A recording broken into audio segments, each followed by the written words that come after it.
I sat on the bench waiting for the bus. Moments later, a man joined me. He was a stocky fellow, couldn't have been older than 30. He wore a silver hammer pendant and an Iron Maiden t-shirt.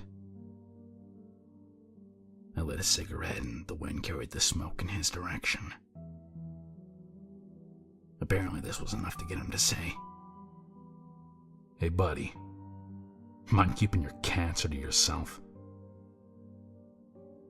I suppose he had the right, but in that particular moment, I didn't care much for his tone.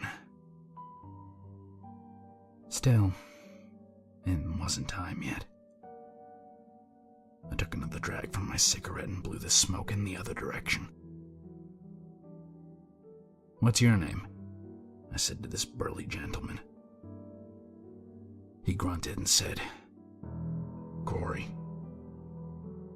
I turned to him and said, "Well, Corey, if you could do anything before you died, what would it be?"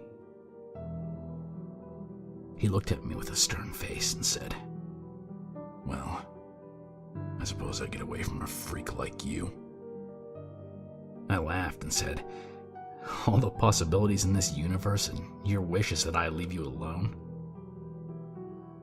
Corey grinned and said, "Yeah, get lost, weirdo." I stepped away from the bench just as the taxi swerved to avoid a cat that had darted across the road. The taxi hopped the curb and slammed into the bench, killing Corey instantly.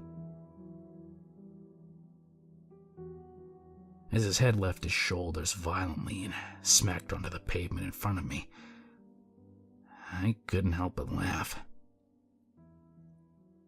All the wishes in the world, and he chose to be a dick. Then again,